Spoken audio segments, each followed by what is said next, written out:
One, two, three. Welcome back to Frank Presents the Play Call. I am Bree, and today we kind of have an emergency podcast, and I have my lovely co-host today on here with me because we have a lot to talk about. And I have Frank on, and I have June on, and I have Nikki on. So how's everybody doing today? Good. Looking forward to this today. A lot of news to cover, and I'm happy to be here. Emergency pod is what I called it. Yep, emergency podcast. Emergency pod. June, how are you? I am doing great. I am blessed. I am alive. How are you? I'm good. I just started sipping. Me too. Nikki? Sister. She's frozen, but in her words, blessed and highly favored. Amen. Amen. So we should jump right into the topics, huh? Let's go. All right. First one, we have the Packers and quarterback Aaron Rodgers have agreed to terms of a 4-year, $200 million deal that makes him the highest paid player in NFL history, sources says. He gets a whooping $153 million guaranteed, and his cap number goes down.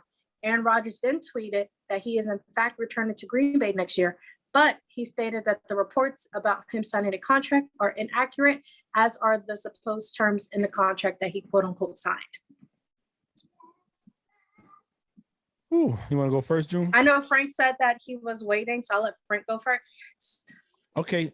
So for me, my thing with that is I think Aaron Rodgers played him. I'm biased as well, because when Brady was trying to negotiate a contract at 40-something with a better championship resume than him, everybody said, well, he's too old. I wouldn't give him that much money.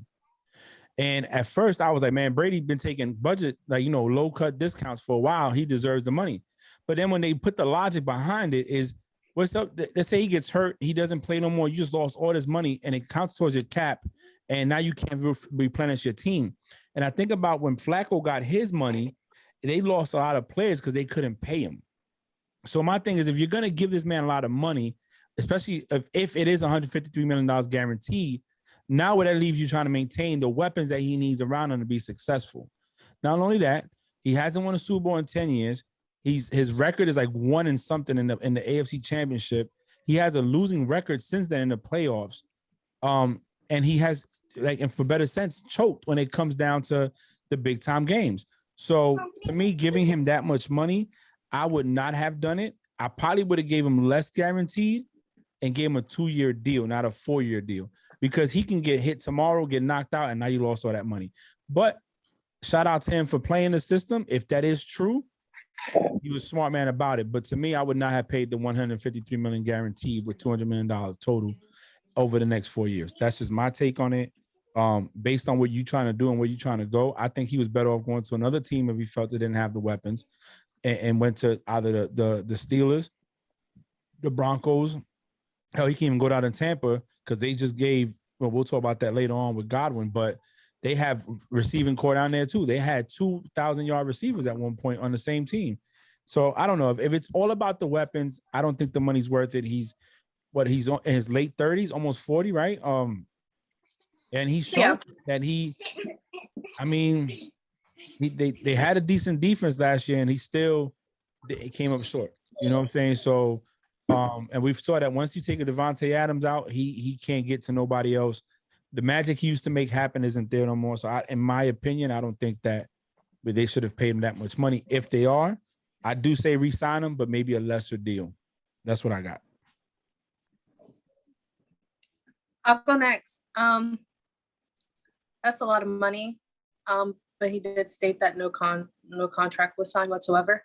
How I feel about the situation is that this is the second year in a row where he's playing the diva role, right? He likes the limelight on him. This is the second year in a row. Where is he going, right? He has basically his fans stressing, right? He also has his team and his organization stressing if he's coming back or not. He's putting all this stress on all these people just to come back, he's making all these big headlines just to stay and saying, I'll make my decision in a couple of days. I've been reading the last 12 days. And I read this good book and all this other stuff, and, dodging questions because he likes that attention, and he likes that the topic is where's Aaron Rodgers going next? Where's Aaron Rodgers going next? We've seen it last year during off season. We just seen it a little bit later than we'll be seeing it now, but we're seeing it this year too. So yeah, if he did get 200 mil, like, congrats Packers, you paid someone $200 million to choke in the playoffs.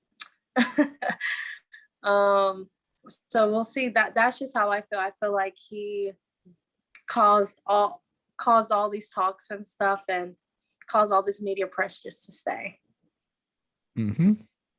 So, I mean, that's true. June? I think it was all a scheme. And I think the whole scheme revolves around the whole Packers. They franchise tagged Davante Adams. That's the only way they're going to keep Adams. If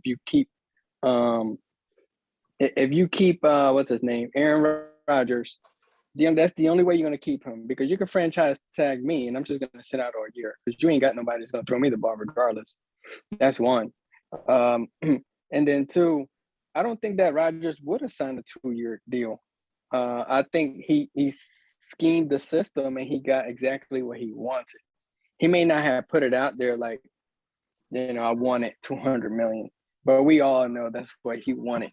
And now he's going to play the game like, and we all know what his press conference is going to say is, I always wanted to be a Packer and I never see myself not wearing a Packer jersey because I want to retire a Packer. In other words, saying I want my $200 million. If not, I would have been playing for the Buccaneers or another team. But I think he played the system. I kind of seen it coming. I didn't see him going to another team at all. Aaron Jones, right? He signed that long-term deal, no? I think so. Not sure. I have to look that up. Yeah, I'm looking up. But they have a solid team still. In my opinion, I still think their weakness is their defense, and Aaron Rodgers at times, or the times that count. But that's just my 2 cents on it. Yeah, I'm looking that up for you. I'm not hating on Rodgers. Look, he arguably with Brady retiring, he's still the last of the Mohicans. And Roethlisberger being gone, you have my man Phillip Rivers been gone, Peyton Manning retired, Hall of Famer, Eli's gone. So a lot of these people, he's the last of that era in a sense to be out there still doing it. I just feel that Aaron Rodgers, to be so amazing of a quarterback, let's just be honest. He was doing no-throw passes before Mahomes. He was doing side-on passes. He was doing a lot of things before all these other quarterbacks was doing it that we're praising now. I just feel that when it comes to the postseason, he's been more of a choke artist or come up short. He kind of falls into the same line as Peyton Manning did for a while in his career in the postseason and not making or not winning like that, not going to the next level when you have to. So my thing is, if you invest $153 million guarantee line for 4 years, that means you're basing the rest of your future on a growing older man that we don't know how his arm's going to be next year or the year after, and hoping that he can get you out to at least one more Super Bowl. That he hasn't done in the last 10 years. So. Also, to answer your question, Jim, so Jones is due for $8.9 million this year, which is double his cap number from last season, but Green Bay has converted $3.85 million of his pay into a signing bonus. So he'll remain under contract throughout 2024 as part of the restructure. So yes. So before we move on, do you guys think that Green Bay Packers are Super Bowl contenders moving on to next year? No, because they have the same people, and they choked in the same spot every year. So when you bring, but it depends. But it also depends on what the NFC looks like too. So I also think Brady retiring and leaving the Bucs open doors for the NFC side. So that's probably another reason why he decided to stay, because even though they didn't play the Bucs in the playoffs, that was what was stopping them last year in the playoffs. But we also just gotta wait for what happens on March 16th. Also, the Rams, they get Woods. Yeah. Back. They have a Cooper Kupp. They're gonna bring OBJ back. That defense stays healthy. and you got they're another contender. They can run it back. They're the defending champs, you know. And we don't know where Jimmy G's gonna go. What if Jimmy G hops over to the AFC Conference Championship conference like Russell Wilson did? I forgot to put this in the notes, but Jimmy G had surgery today. They're expecting him to start throwing before camp. So that's another major thing, you know. So there's a lot there. We know what the NFC East looks like. That's another division's up for grabs. We got the South. You know, with Brady being gone, that's another division up for grabs. We got the West and in the North. So, I mean, I don't know, man. That defense wins championships. We saw it against the Bengals. When they needed to step up, they did. Got sacks, got stopped them. He could also be thinking like, yeah, the Rams, brought everybody back, and I'm going back to my same team, which they're not really a threat to Aaron because Aaron already beat them this past season. Yeah. The only thing that stopped them was Jimmy G. It's the only thing that stopped him to see the Rams again. So yeah, that's. Yeah. So that's it right there. I think that's the best way to put it. Mm-hmm. All right, next. After weeks of negotiation and one of the largest trades in NFL history, the Seattle Seahawks and Denver Broncos had agreed to terms for a deal involving Super Bowl quarterback Russell Wilson. Trade is pending a physical and Wilson's approval. Denver acquiring Russell Wilson has nothing to do with the Aaron Rodgers decision to return to Green Bay. Denver's general manager initiated the trade talks with Seattle for Wilson at least 2 weeks ago. The trade gives Denver the quarterback that it sought since Peyton Manning retired, and it gives Seattle a foundation in which to rebuild without the quarterback who led the Seahawks to their only Super Bowl win. Should I talk about what they receive yet? You could put it all on. We could just talk about it all in one shot. All right. So the Seahawks receive 2 first-round picks, 2 second-round picks, a 5th-round pick. They received Drew Lock, Shelby Harris, and Noah Fant, and the Broncos received Russell Wilson and a 4th-round pick. In my opinion, the Seahawks got the better end of the trade. So, Russell, right now, this is time for Russell to shine, right? You're out of Seattle. You're in a different environment. You have some good offensive weapons. Your defense was 3rd in scoring last year. So right now, there's no reason why that team shouldn't go to the next level. They've had the talent when Bridgewater was there, and even through all the passing of quarterbacks in and out due to injury, they were a team that, if with the right people, kind of reminds me of the Bucks needing a quarterback and getting Brady. So let's see. Russell should be healthy coming out the season. I think that if he can produce a ring or at least get them close to it, that's a win.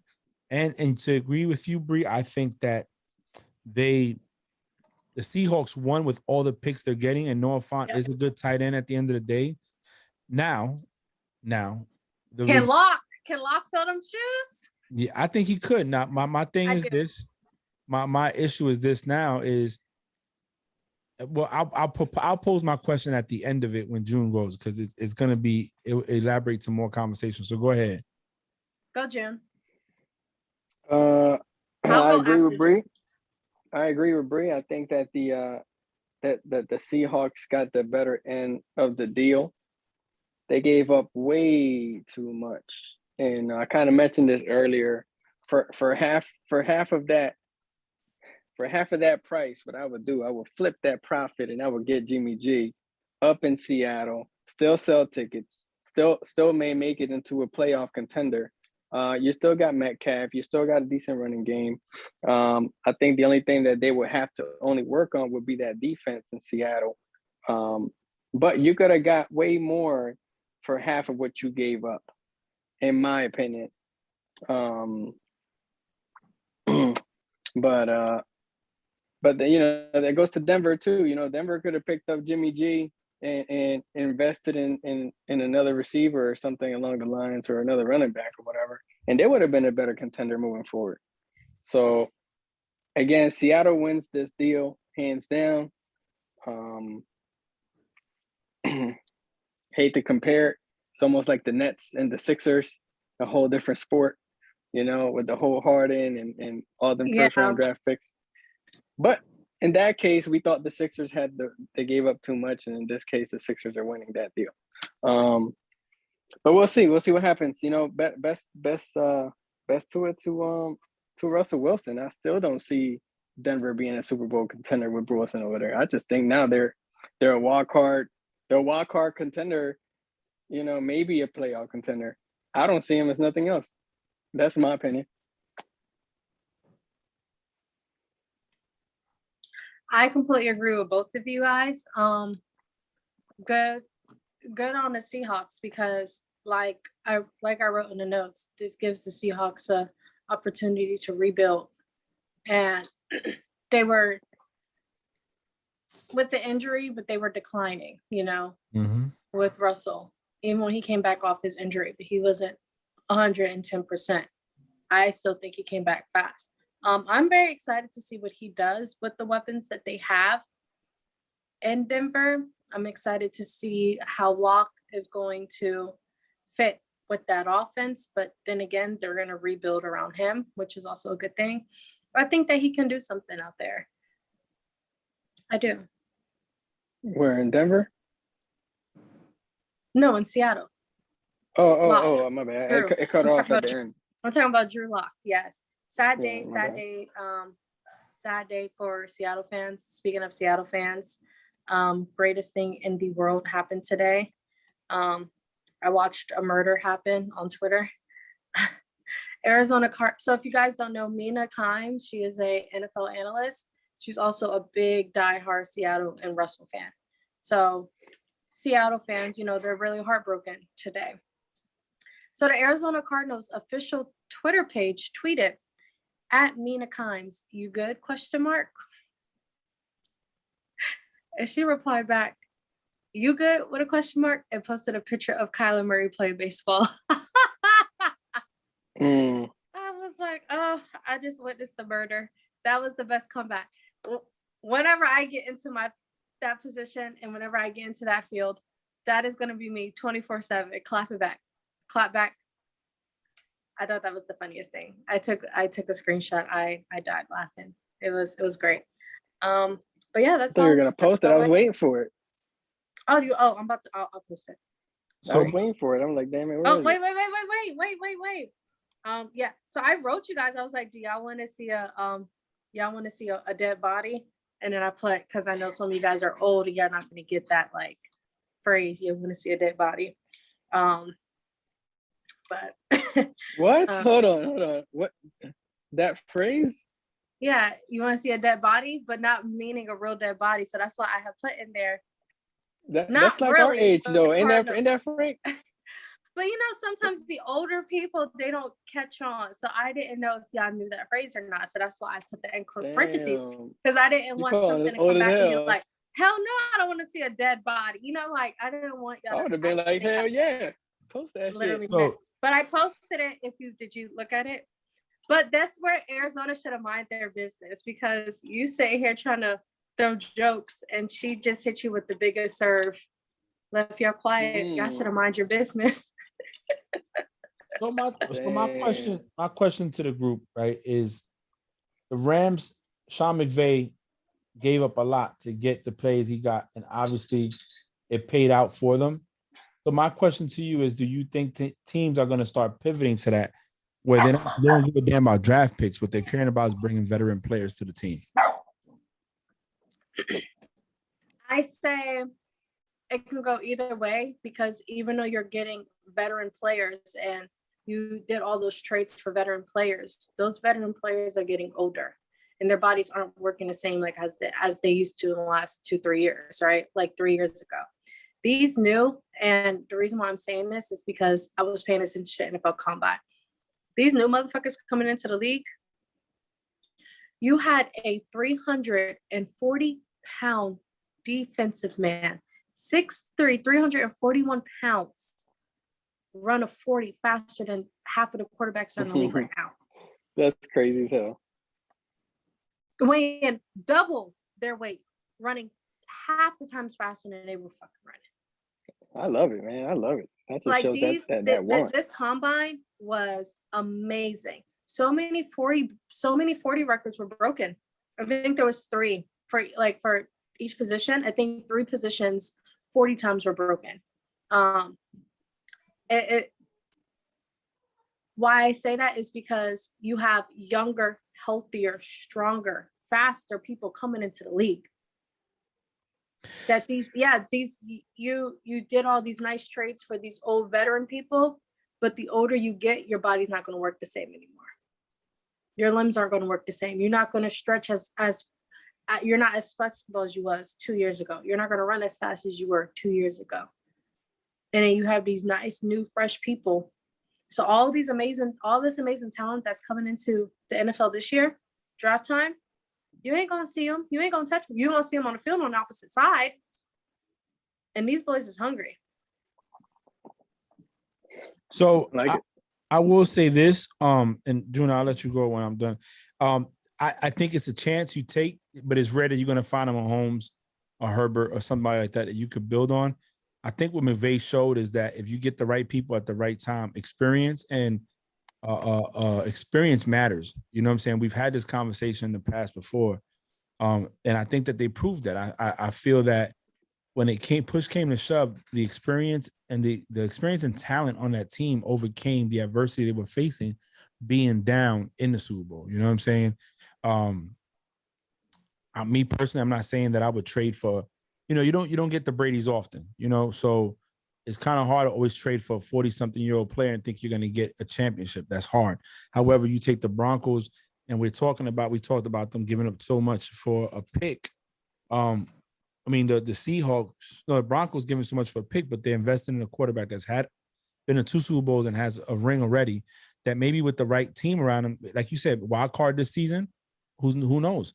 Nobody would have thought that the Bengals just 2 years ago was a losing record, go to the Super Bowl this year. So it's up in the air, I guess, on the team that you have and what you're trying to build.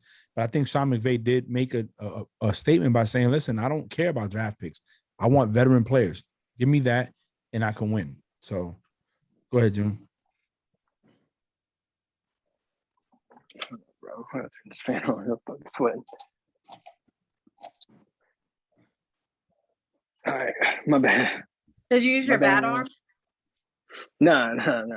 My arm can only bend like this. Pretty much, I can't extend it. So it's like the perfect holder, But my bad, Bree. What was the question so I can answer it correctly? No, the question was, do you think teams?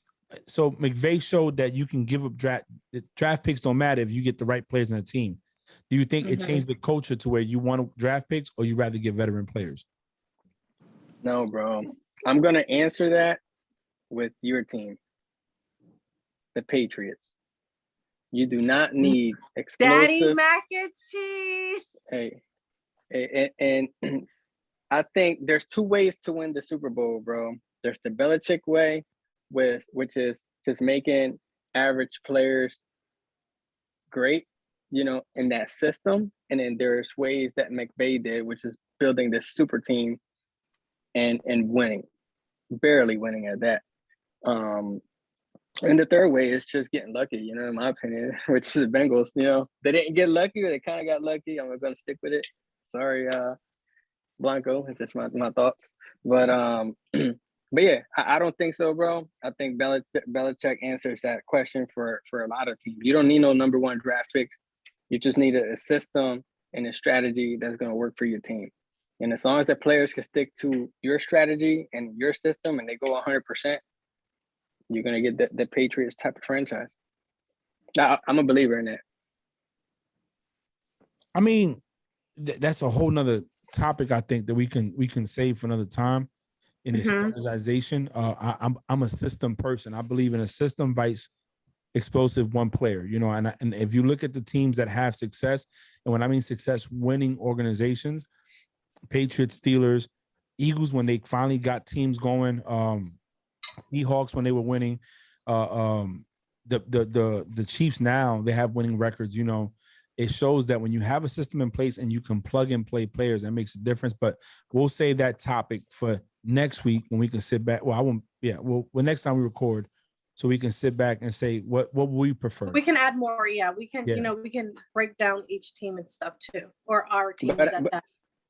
Hey, but I think the Rams hurt themselves more, though they won. Because if they didn't win, it would have been very crucial to that organization.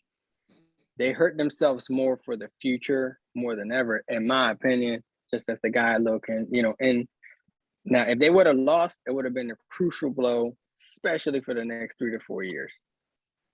Mhm. Yeah. I posted in the chat. Kyler Murray replied to Mina's tweet with laughing faces and put stop that. And she replied and was like, "You're right about me being an op." That's funny. That's funny.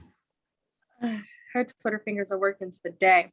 So next we're going to talk about NFL suspends Falcons wide receiver Calvin Ridley for the 2022 season for betting on games.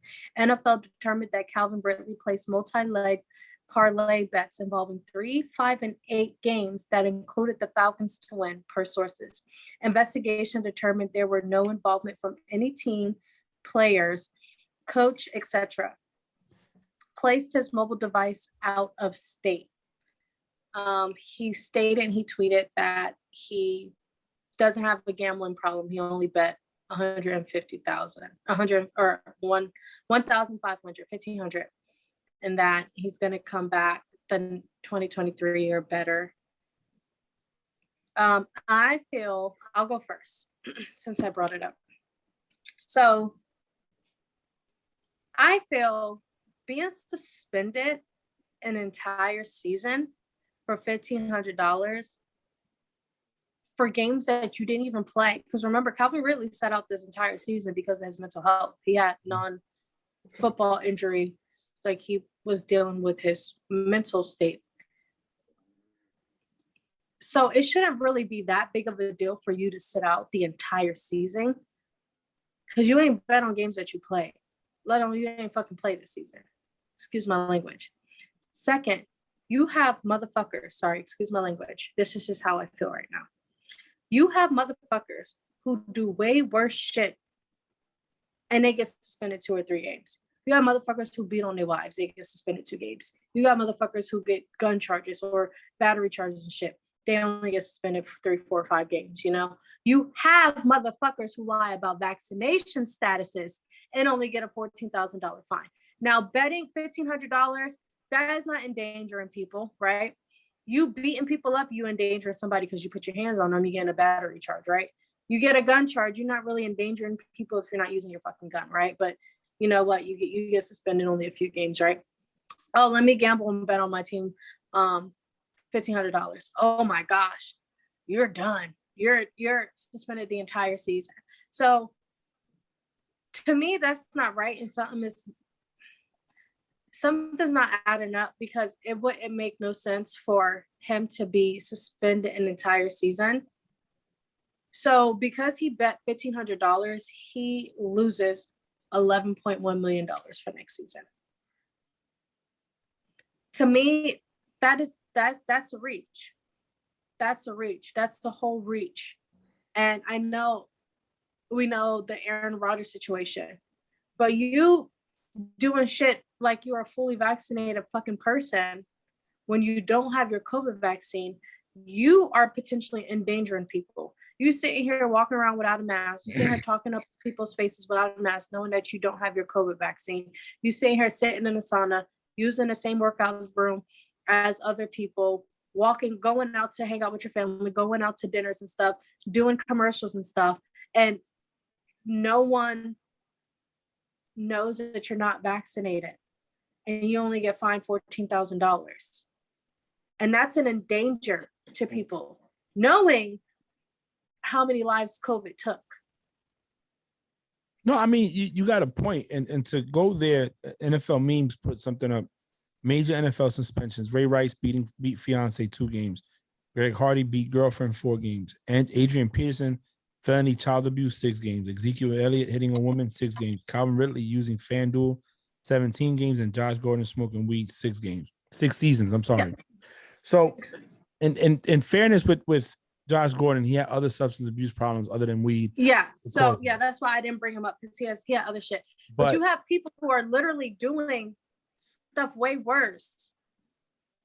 And so, but I guarantee, but it's also about what type of player you are or what team you're on. Because I guarantee you, let that have been Davante Adams, or I guarantee you, let that have been Tyreek Hill, or let that have been Chris Godwin, or let that have been Mike Evans, or let that have been any of the top wide receivers that are playing on good ass teams. They would have been suspended a couple of games, right? But we're talking Calvin Ridley on the fucking Falcons, right? This is his second year on the fucking Falcons. He's good.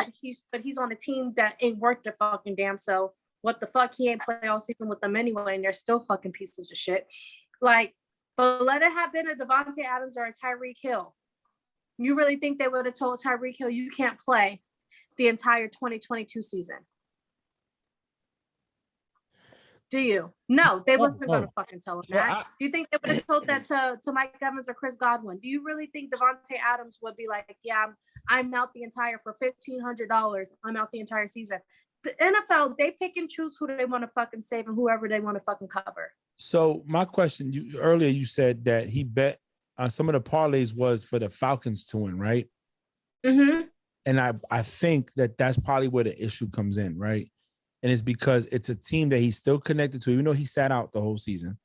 He's still connected to them and knows the ins and outs of the team. So, but they did an investigation, and no players, coaches, or the organization was not involved.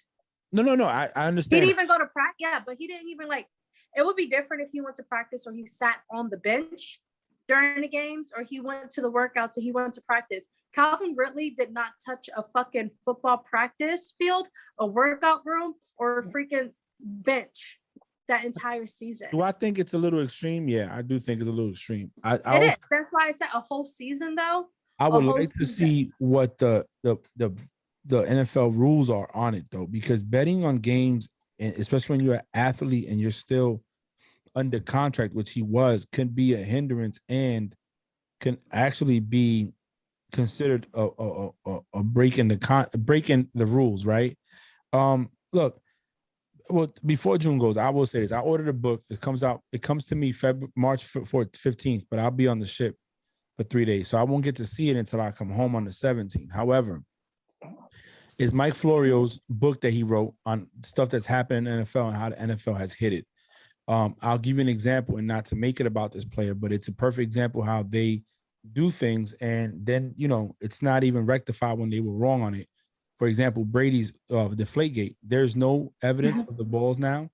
He wrote a book, and that book he talks about how the NFL has lost. Like now you can't even go back to that to find out, and they show how the study showed that he didn't deflate the balls. What they didn't have was his phone to show the text messages. So even with that, and the NFL was wrong. They were wrong. It was proven wrong. They still hit it, and nothing was done to rectify the problem. So it just shows you that it's a system that's flawed, right? And we've been discussing this for years now, and even in our podcast for the last 2 years, how the rules are inconsistent against players. And I've said this even going to Kaepernick. If it was Brady, if it was Mahomes, Lamar Jackson, any other black quarterback that's doing well, did the same thing he did because they were winning, they wouldn't have said nothing. They would have been like, oh, we're supporting him in his views on what he thinks should be going on, instead of it being a big deal. So that's my take on it. I think it's excessive. I'm not saying the whole season. I say maybe fine him a couple of thousands of dollars and maybe sit out a couple of games, the first couple of games, but to the whole season, you're hurting his career in that aspect. So that's my take on it. June, what do you got? Excessive. I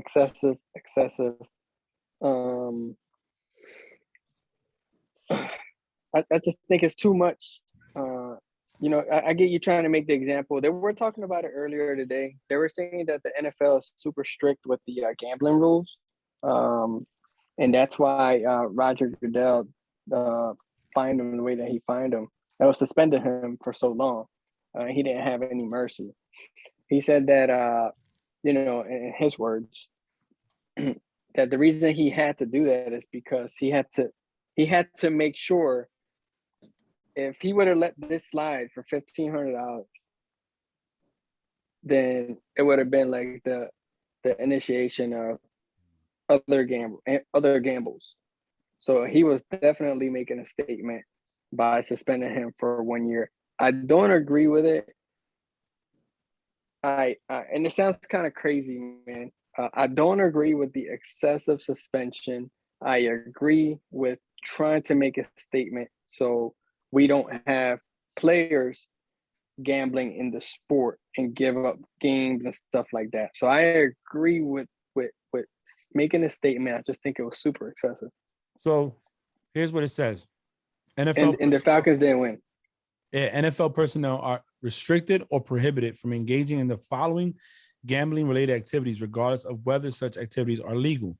Number one, betting on football. All NFL personnel are prohibited from placing, soliciting, or facilitating any bets, whether directly or indirectly through a third party on any NFL games practice, or other event. This includes betting on a game outcome, statistics, score, performance of any individual participant, or any other kind of proposition bet on which wagering is offered. That's straight from the NFL rulebook. So that's from an article on sportingnews.com. They took the quote right out of it. So if you're basing it off that definition, he was wrong.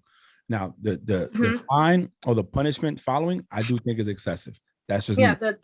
That's Yeah. I'm getting at that because yes, it's straight from the handbook, and I agree with June and Frank when it comes to making an example out of him.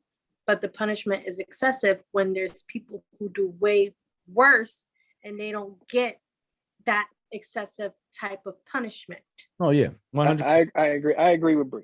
And the reason one of the biggest reasons I agree with Bree is because of the domestic abuse that sometimes these people will have against their significant others, and they will only get a 6-game suspension plus a fine. I get that. But I think Ray Rice, wasn't he suspended forever? Or is this just a limited amount of games? Okay. Well, but for that, that's another example. Like you suspend him, I don't know, let's just say 6 games. 6 games for doing what he did. They got video of what people looked at him as a role model and now think, oh, it's okay to do that. And it was like legitimate. I'm sure you guys seen it when you hit over on the elevator. Piece in a combo, but the thing with him was, even when after he started suspension, no team wanted to touch him. Especially back then, it was they were trying to stop something. I look at it like, my first joining the Navy, drinking and driving wasn't a big deal. You got a DUI, you didn't go to mass or nothing. But because a family member was killed by a sailor who was drinking and driving, they implement these rules that now you go to captain's mast and lose money, right? So I think that at the time when that happened, domestic violence, it was a no-no. It's still a no-no. I don't believe in beating your wife or your girlfriend or your fiance, whatever, vice versa. Just because you're having a bad day, you shouldn't beat him at all. However, they made a statement, but it tarnished his record. It tarnished his character, which he did it to himself by doing what he did, right? Let's just be honest. However, I do agree. You place a bet, you shouldn't do it. It's very different than putting physical harm on another person. So at the end of the day, listen, again, players know the rules. And if you break the rules, you got to get punished. Now, the severity of punishment, that's debatable, but you shouldn't have put yourself in that situation in the first place. That's just me. Yes, Aaron Rodgers. Okay. Someone said that Calvin Ridley's FanDuel name was Calvin Ridley from the Atlanta Falcons. That's how I got called. That's funny because we don't know. That's like that dumb stuff, But that would make sense because he probably would do some dumb shit like that. Calvin Ridley from the Atlanta Falcons. And let's say he didn't know. Now he knows. Yeah. Okay. Next, we are going to talk about franchise tags. The Packers franchise tag Devontae Adams. The Jags franchise tag Cam Robinson. The Cowboys franchise tag Dalton Schultz. And the Bucs franchise tag Chris Godwin. But the Bucs and Chris Godwin were unable to work out a long-term deal, but they will keep trying, which resulted in him being tagged. I like the franchise tag. It's guaranteed money at the rate that they should get paid for that upcoming year. So there's no guarantee he would have got that money at the end of the day. He got injured. And I'm talking about Chris Godwin. He got injured. Yeah. Does have a Super Bowl ring, and he was big in that season. He came up big a lot in that season for Brady. But as we've talked in many conversations, when it came to the postseason and the Super Bowl, for example, the people that caught the touchdowns were the people that Brady brought in to help out in the team. You know, me personally, I don't mind a franchise tag. It's guaranteed money, and probably more than you would have got guaranteed anyways. However, I would take this season to ball out, you know, and try to stay as healthy as I can. Because if you notice, some of these players, once they get injured once, it's hard to stay healthy, you know, especially if you're rushing back to win, because if they don't play, they don't win. You know, they don't play, they don't get money. They get their pay for the salary, but they can't negotiate a higher contract. So because the system is built to what have you done for me lately, not what you did for me in the past. So I think it's good. I'm glad that they franchise tag Schultz, for example, with the Cowboys. That's a tight end that they need because they don't have another tight end, especially with to do that. And what they're doing in the Cowboys, they're restructuring that Prescott's deal and other players' deal to free up money and cap space so that they can be able to get the players they need and keep who Yeah, same with Devontae Adams. Sorry for cutting you off. Sorry. No, you're good. I mean, it's not much to talk about with that because it's none of our teams, for example. I think they were waiting for the Aaron Rodgers decision before franchise signing him, because that literally came 5 minutes after the Aaron Rodgers. You know, it's a lot of There's a lot of things that can happen with all these franchises. Now, I have a question for you. If Aaron Rodgers did not stay in Green Bay, do you think they still would have franchise tagged Devontae Adams, or do you think that he would have been free agency next Wednesday? I think they would have paid him. Yeah. But do you think he would have stayed? Yeah. I would say yes, only because at this point, where you're going to go? And is a team willing to take on the price tag you're going to come with? You episode ago or 2 episodes ago, you read who has the most cap space and not. And it's also about, like we're going to talk in the future about systems. Where does he fit at? Where can he fit at? You know, there's a lot of teams that could use a wide receiver one, but are they championship ready teams? You know, June, briefly, you said the Patriots. Can the Patriots use a Devontae Adams or Michael Thomas or something like that to be the number 1 wide receiver? I think so. But is he willing to go to a team where it's going to be based on who's open, what's the best option, and who's going to get us the best opportunity to win? And sometimes that's not your wide receiver one. Sometimes that's using you for double coverage to free up your number 2, your slot, your tight end, or your running backs out the backfield. So I think they would have signed him over. They need him. You lose Aaron, you need him, you know?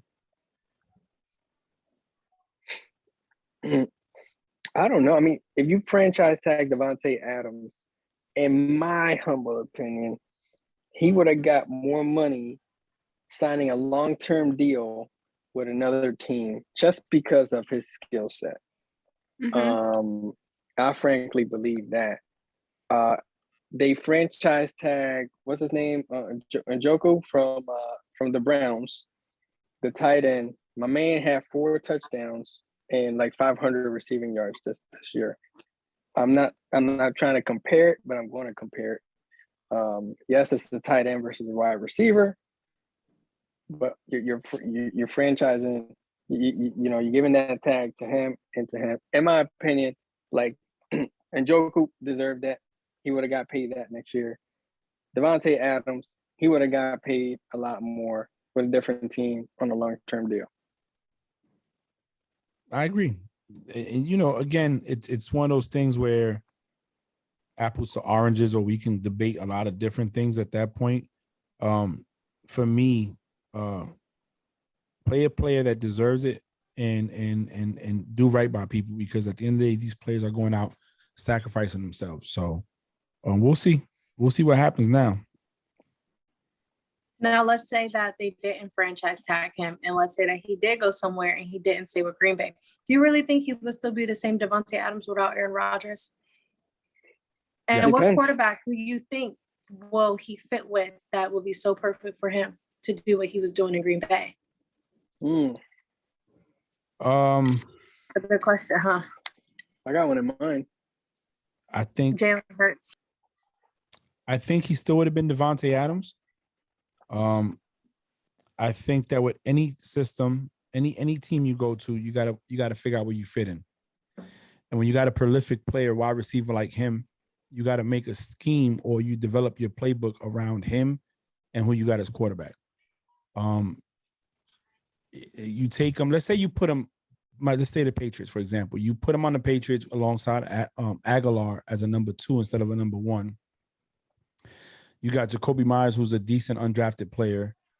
You got great running backs, and you're bringing James White back. Your tight ends are outstanding because you do have 2 of the top tight ends at one point, which was Hunter Henry and I can't think of the guy's name right now. Jonnu Smith. I think he'd be okay. The question is, can he be okay not being the main 2 guy? Understand that, hey, I might not be the main guy, but this can get us a ring, which is what they all play for, you know? So, yeah, I think he'd be good in another team, depending on the system. I agree. I think I was just thinking of a fit, a decent fit, in my opinion, would have been if he would have went to Denver with Russell Wilson. And the reason I say that is he could serve as that Metcalf in Denver and for Russell Wilson, and he could still be that Devontae Adams, in my opinion. So I don't know. I mean, yeah, there's a few other quarterbacks that I think will get him those numbers.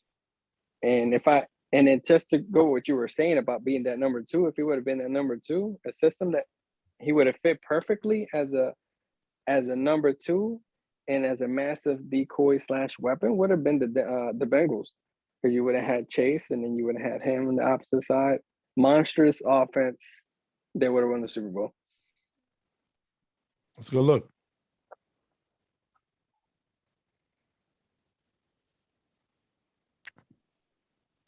Okay.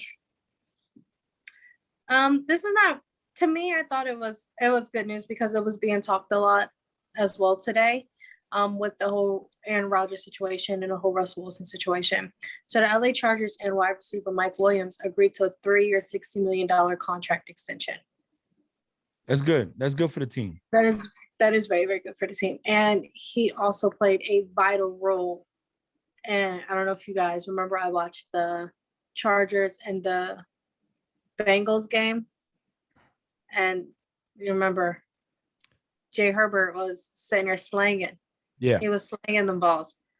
Mike Williams played a vital role in that game. So he's been pretty consistent for them. And not for he that, has. you got Keenan Allen out there, which he gets hurt. So to me, anytime you can sign a consistent player or a player that could bring you stability and continuity, you want to keep that. Like an Edelman on the Patriots, you know what I'm saying? He's not going to be your explosive guy like a Cooper Kupp, but guess what? He shows up.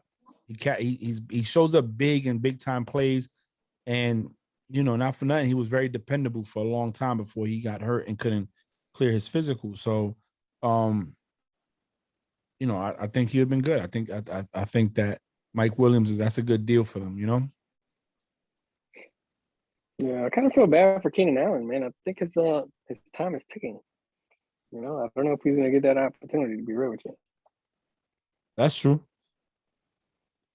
That's true. It is ticking. But you know, tick, boom.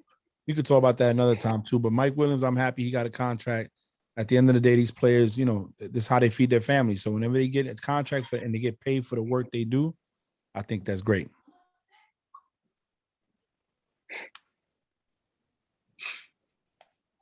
Now, this next topic, okay? I can't even introduce it. I almost passed out in my office. Actually, I kind of did pass out a little bit in my office today. I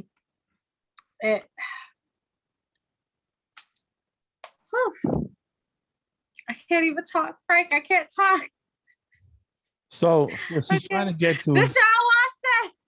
We're finally getting an answer on Deshaun Watson on Friday, okay? The district attorney investigating Deshaun Watson plans to present her case to the grand jury on Friday, the same day as Watson's civil disposition.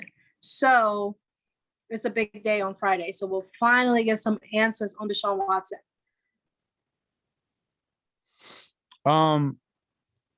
We've talked about Deshaun Watson ad So nauseum much. and how Mhm. we feel that he was done. In a sense, I'm gonna say dirty, and people might not agree with that word. We spoke when it came out, we immediately got on a podcast. We spoke about it. We had an emergency podcast, and we said that we felt that the owners were being petty, were being grimy, were using their power because he didn't want to play for them no more. I'm just happy to finally give this man a closure that he needs to be able to move on and be a better player for another team. Pittsburgh Steelers quarterback. And that's a possibility, especially now with the fact that Rodgers has decided to stay in Green Bay. Russell has went to the Broncos. Jimmy G's still up in the air, but he just had that surgery, so a lot of teams might not take a chance on him. And it leaves you with an option. And I think that because, like you mentioned, Bree, he wanted to play for Brian Flores, and the Steelers and Tomlin made a smart choice by bringing Flores in. Flores in as a assistant linebacker coach, the assistant defensive coordinator with linebacker coaching to help their defense out. If I'm Deshaun Watson and I'm looking at the fact that I can go somewhere and start off good, you guys have a good running game, which helps him because he can still scramble out the pocket. You have decent receivers that and the thing is with bringing Deshaun Watson there, knowing that you have a defense as well, as a wide receiver looking to win, I might say, you know what, I'll go to Pittsburgh. Because if I could be a number one and Juju number two, like he was when AB was there, it can set up the team. And I already said that when Flores signed the deal, I believe that you will have a defense as strong as you had when you had Dick LeBeau there as your defensive coordinator for so many years. And it might get back to what the Steeler curtain was, allowing a basic quarterback that can manage the game and make plays when they have to win the game because your defense was going to make the plays it needs to. So I'm very excited to see what happens. Friday, I'll be hoping they drop the charges on this man. Let this man be free to go sign. And if it's with Pittsburgh, I'll be watching the games when he goes out there. That's just my take on it.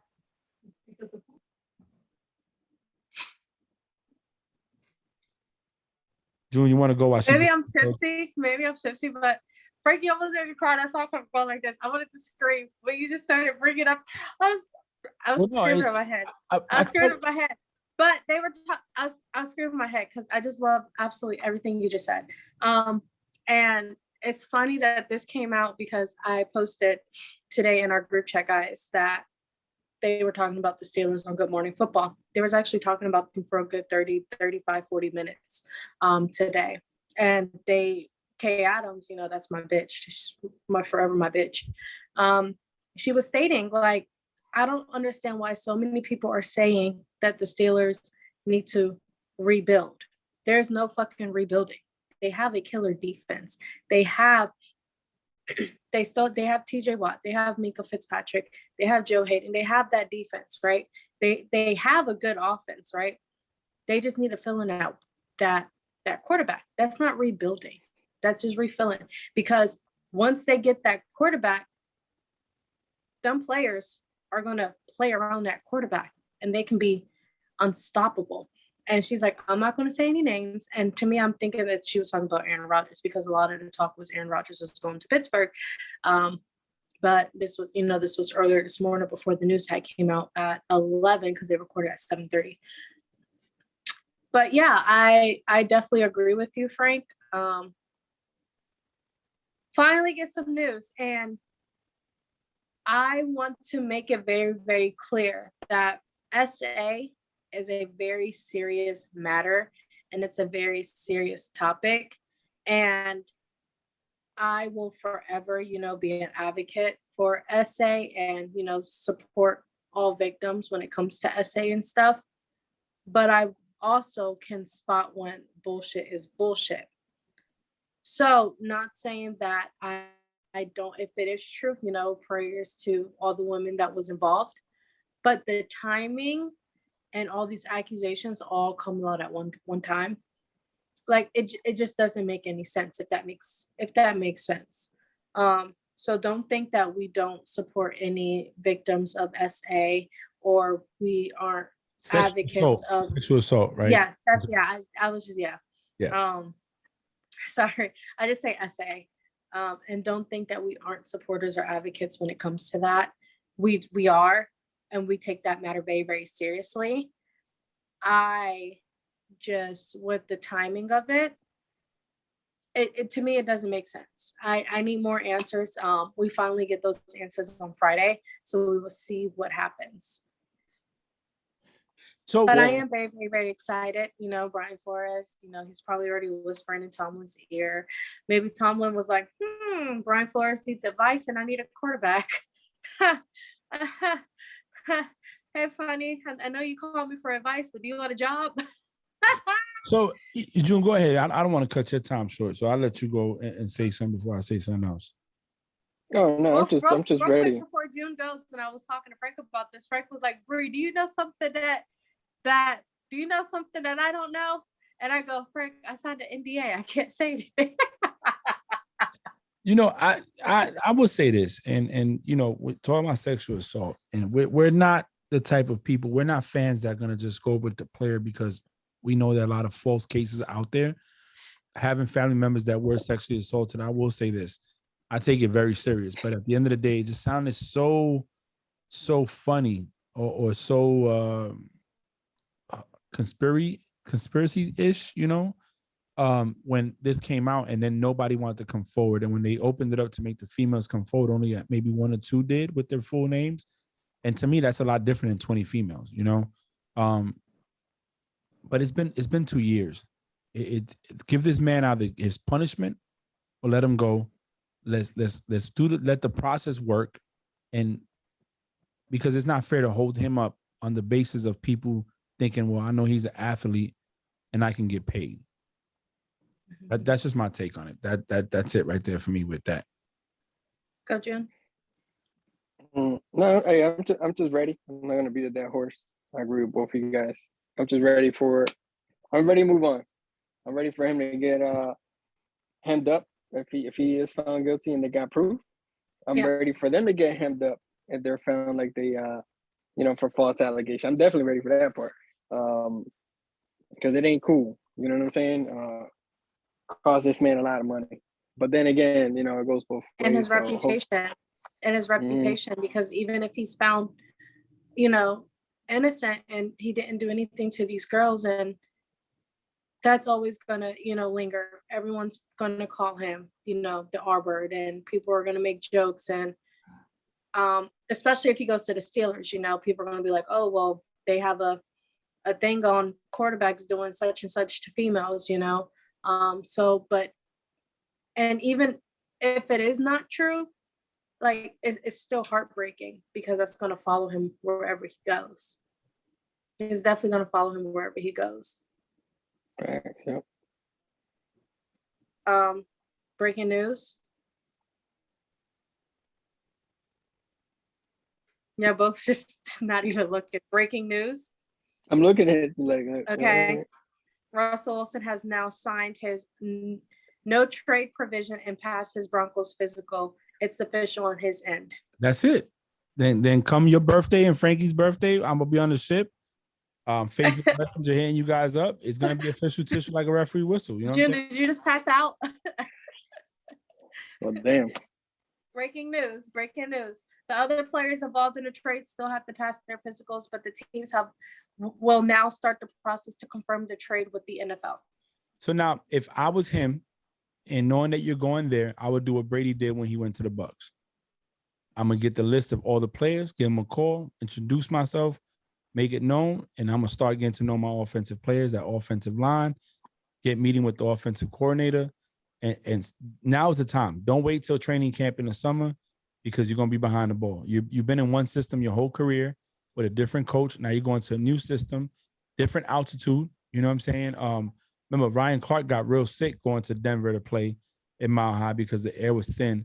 Obviously, he had other issues medically that helped that. But if I was him, and it just like us, whenever we go to a new place, we try to get to know the people that we're going to be working with and working for us, understanding how it goes because everybody operates differently. So, Russell, I'm happy to see what's going to happen.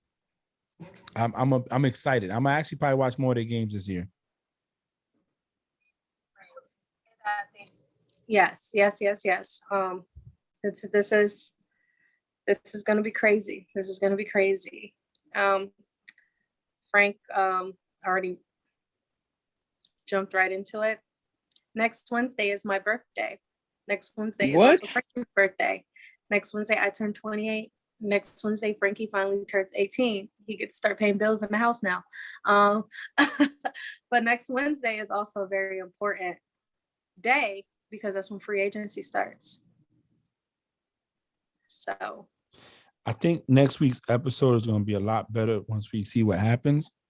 And I think so that we can't record next Wednesday. no, it We'll had have to record. be it had to be Thursday or Friday, depending if I got duty Friday or not. But or even Saturday for that matter. But the point is, I'm expecting a lot of things to happen. Players are watching, and players are not stupid. You know, we comment on the game because we love it, we watch it, we see it, and we try to give the best 2 cents we have. Obviously, we don't have a production team that can look up stats and look at everything for us. So a lot of stuff we do is while we work, we look things up and comment.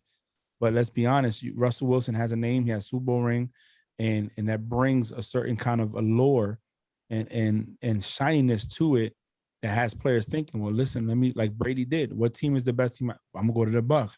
See, players will start saying, well, you know what is that team missing? And what can I bring to that team? And if my talents can help that team get over the hump, then I'm gonna go there and give it a shot.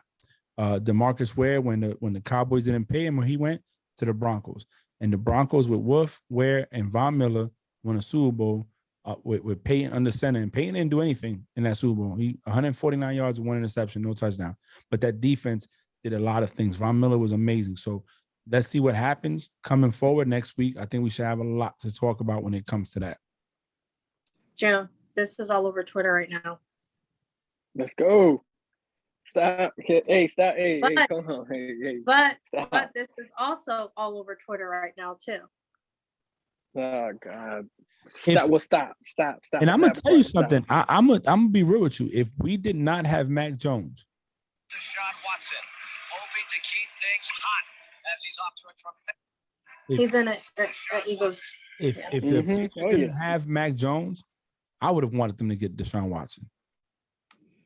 He is man. Listen, we do you guys know how? I don't know if you guys know this, but every time during the NFL draft, right, when Mike Tomlin calls who they're drafted, he goes, "Hey, Juju, you know who this is? This is Mike Tomlin. You healthy?" He always asks them, "You healthy?" Right? So someone has a picture of Mike Tomlin on the phone and it says, "Hey, Deshaun, you know who this is? It's Mike Tomlin. You healthy?" Question mark. And so, Bree, I got a question for you, and this is something you can answer next week when we record, once we're the free agent. And because by next week, we should know, by Friday, we should know what's going on with Deshaun Watson. By next week, more clarity should be there. What if y'all don't get, what if Deshaun Watson's still off the market? Do you think you guys will go draft a quarterback, or would you go after Jimmy G to give you some veterancy until you could find a quarterback in the draft? I think we will go draft. And the reason being, what you brought up, a lot of teams are probably not going to go after the fact that Jimmy G is about to get arm surgery. Well, he just got arm surgery today. So yes, he might be throwing during camp, but throwing and playing in a full game, getting tackled, and it's two different things. It's a different thing. So like you said, some teams probably are not going to want to, take that hit.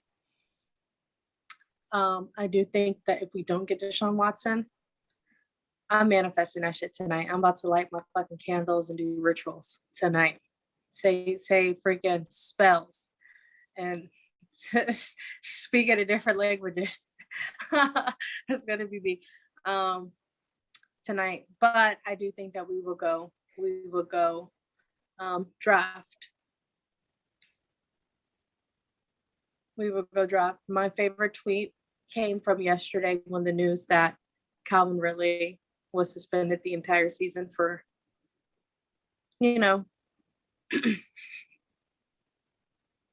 Someone tweeted, I had June, Frank knows because we were on FaceTime, right? So after the news that Calvin Ridley was betting, right? Someone tweeted, hey, at NFL, I heard that Mason Rudolph was also betting NFL games last season. You should look into that. The fans, man, I tell you, that's so funny, man. Because Listen, we really can't afford for him to start. We really can't. He is a fuck up, and he makes too many mistakes, way too many mistakes. He's not our QB2. He's not. When Ben got injured in the 2018 season, they had to take him out and put Duck. And I love Duck Hodges. They pulled him from the motherfucking practice squad and put him in. And you see what he was doing. He was winning games. We thankfully when God's hands made it to the wild card with Duck Hodges, because Mason Rudolph couldn't do jack shit. Excuse my language, y'all. I have Crown Apple in my system. Yeah, and then we got rid of Duck. And we were so confused. We were all confused. Like, Duck Hodges wins us games. Mason Rudolph gets beat in the fucking head by Myles Garrett. So do you think that is it because he's not starting consistently that makes it hard, or do you think that he's just not the talent right now? He's not the talent right now, but he has. I'm gonna give you a prime example, right? Preseason, right? No. I'm gonna give you a better prime example. Last season's Hall of Fame game, right? Against the Dallas Cowboys. You remember? We started Mason. It was 0-14. Cowboys. Third quarter, they put in Dwayne Haskins, who doesn't have experience on the Steelers, right? Mason was already there 2 years, right? He already had experience when Big Ben got injured. He played like 7 games, right? 6 games, 7 games. So he has experience, right? He knows the play calling. We won because of Dwayne Haskins, right? Preseason, same thing. They put Dwayne Haskins in, and we won our preseason games. Like, he's just not it for our team. He isn't. He says that he did do a interview a couple of days ago, and he says that he wants to prove to the Steelers organization and the Steelers fan that he can be our QB1 and that he can win us games and that he could be the man that will make the Steelers super successful like Big Ben did. So that, and you know what I said? I said, boo, tomatoes, tomatoes, tomatoes, throwing tomatoes, tomatoes, boo. That's what I said. Now, but if Dwayne Haskins got his priorities right, he could be something. He can. If he had his priorities right? Just like when Ben was out, why did they start Mason and not Dwayne Haskins? You know why? Dwayne Haskins ain't touching the field when all you worried about is texting your wife or fiance and being on your phone and not giving the F. So you don't care. We don't care about you. You sitting on that bench. But he also stated that he wants to prove that he wants to play for Mike Tomlin in the Steelers organization and that he will be better and that his priorities will be together. But it's like, we heard that when you were on Washington, and we're hearing it, and we're getting you said it when Washington released you, right? You know, my priorities were all messed up. I want to be a better man, and I want to show that I am a quarterback and a football player. Whatever team picks me up, I'm going to prove it to them.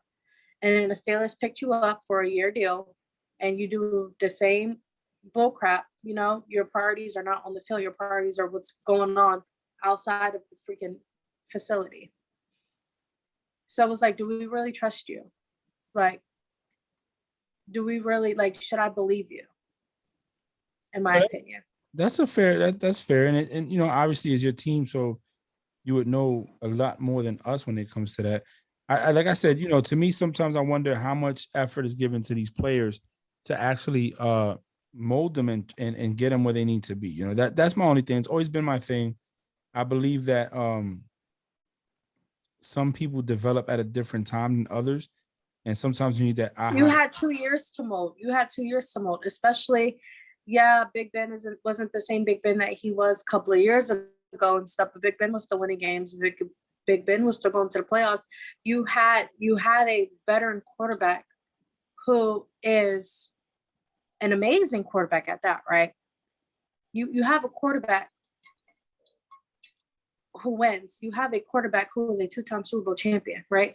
You have a quarterback who is the youngest quarterback to win a Super Bowl. You have a quarterback who has all these records, right? Mm-hmm. And it's like, yeah, he's not the same, but I'm pretty sure that his knowledge is still there and he knows what he's doing and he knows what he's talking about. So when he is mentoring you or when you're following in his footsteps or when you're being trained with him, you better fucking pay attention because he's not getting any younger. He's getting old, right? Look at us now. We don't know what the fuck we're going to do with a quarterback. We don't. And I don't know I do know what's going on because I'm the Steelers first lady, right? I don't think, you see how I had to switch that up. For example, right? I'm just going to use Daddy Mac and Cheese as an example, right?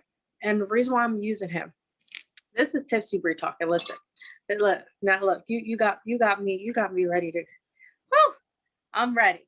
I'm going to use Daddy Mac and Cheese. Imagine, right? Daddy Mac and Cheese is already great. He proved himself his rookie year, right?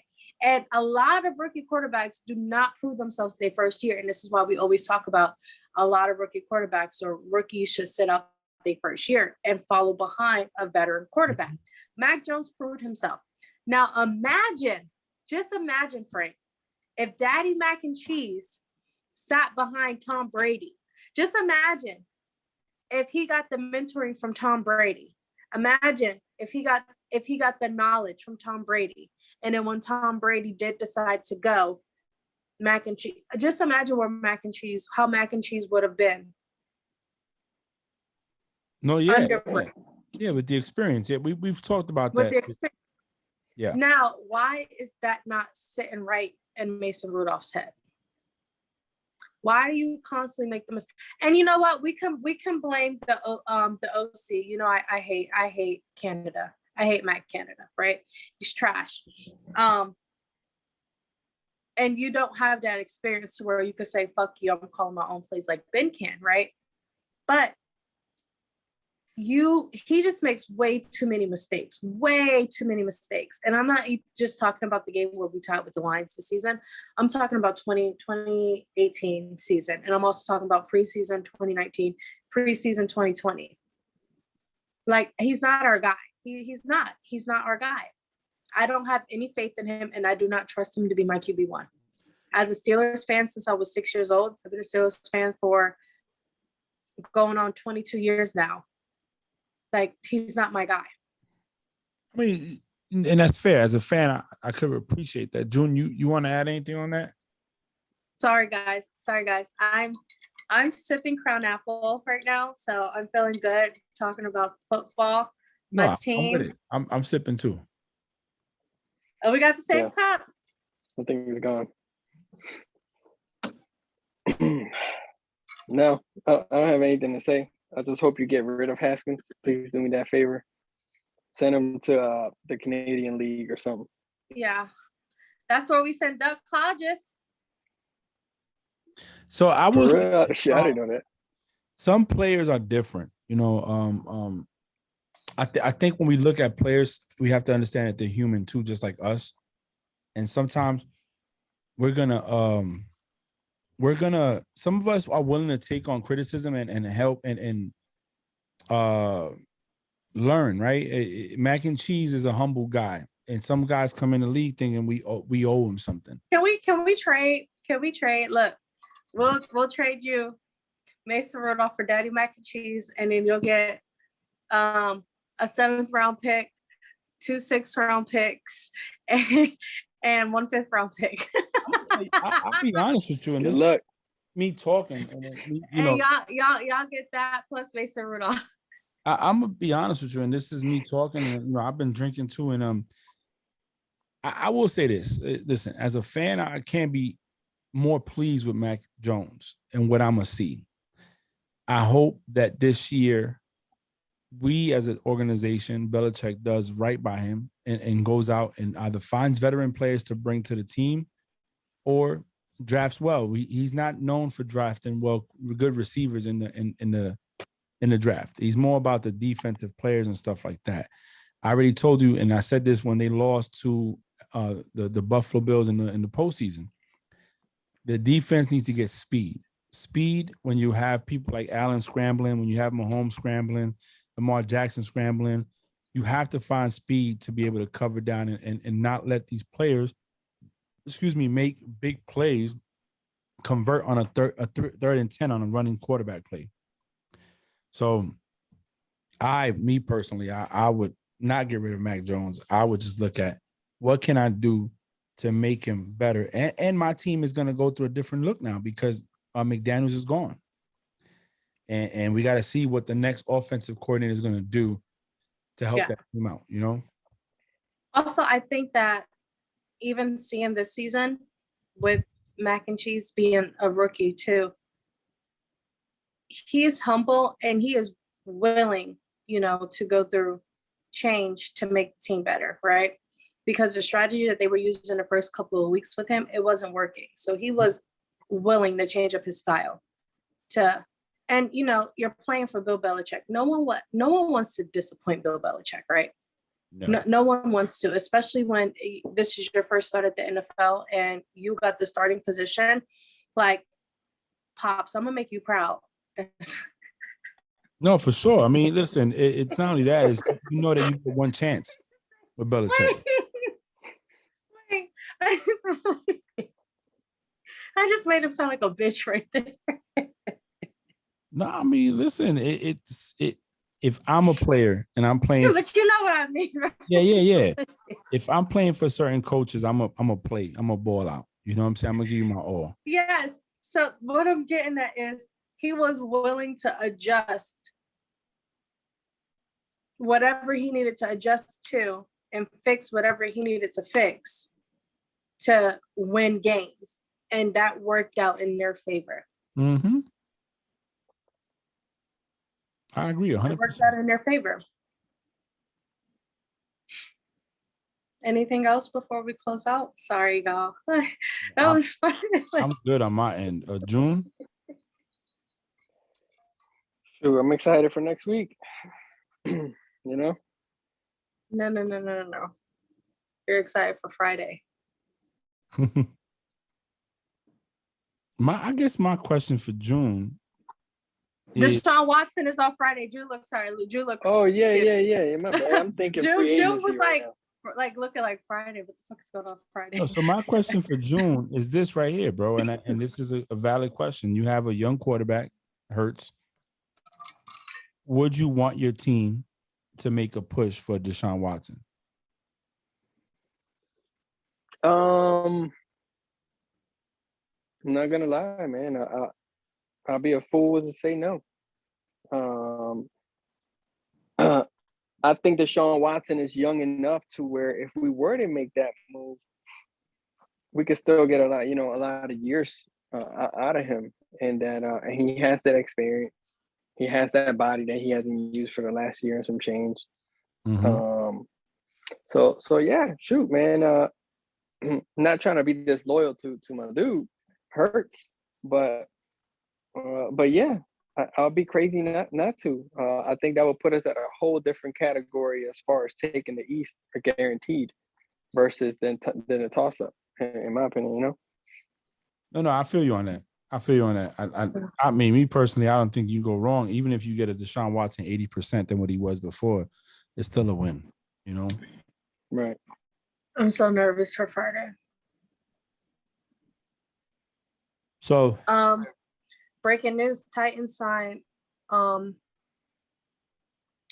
outside linebacker Harold Landry a 5-year, $87.5 million deal that includes $52.5 million guaranteed. They were trying to franchise tag him earlier today. Some stuff happened. They weren't able to franchise tag him, so they signed him to a 5-year, $87.5 million deal. But I mean, you got the allure. You keeping your defense together, and Vrabel understands a good, strong defense. So we'll see what happens. I'm looking excited for Friday. I hope that we get some closure. I hope he gets some closure, Deshaun Watson. But as football fans, I hope we do so we can see what's going to happen, because it's going to be if it gets dropped on Friday, it's people going to start dealing and wheeling because he is under contract. The Texans can come out with some good picks or some good players, They're going to want 3 first-round picks. We know they're going to want 3 first-round picks, a couple of second-round picks, everything in the world. I feel like Mike Tomlin is really good at negotiating to drop a couple of that stuff, and I feel like that he can do that. So, your question, Bree. If they had to deal Juju to get Deshaun Watson, would you still want to do it? No. What? Yeah, Yeah. right. You better. I can't. I'm sending Juju wherever, to Alaska. Bye. Yeah. Hey, you can take Haskins as a bonus. Yeah. No, but if they say, "Hey, I'll give you Basic and Haskins," I'm go. No, it's got to be appealing. Listen, Juju holds a special place in my heart, and that came from when I went to Pittsburgh when the Patriots cheated us and cheated Jesse James touchdown. Remember that, Frank? That wasn't the Patriots. That was the officiating crew. That's not even the Patriots. The Patriots. Anyways, it was the Patriots. And me and my friend waited outside in the freezing cold for the players. And I said, "Hey, Juju, I call you my son." And he goes, "Well, hi, Mom." Listen. It was a wrap after that, huh? It was a wrap. Like, that is my child. Well, I hope that whatever you guys do for your team, it works. It works. So we keep Juju and we get Deshaun. Then yes, to answer your question, Frank. Then yes, while keeping Juju, yes. Juju ain't going nowhere. Okay. I'm in a whole bunch of Steelers fan groups and stuff, and there's talks of Juju gonna get paid lots of money in about a 4 or 5 year deal with Pittsburgh, but we'll see.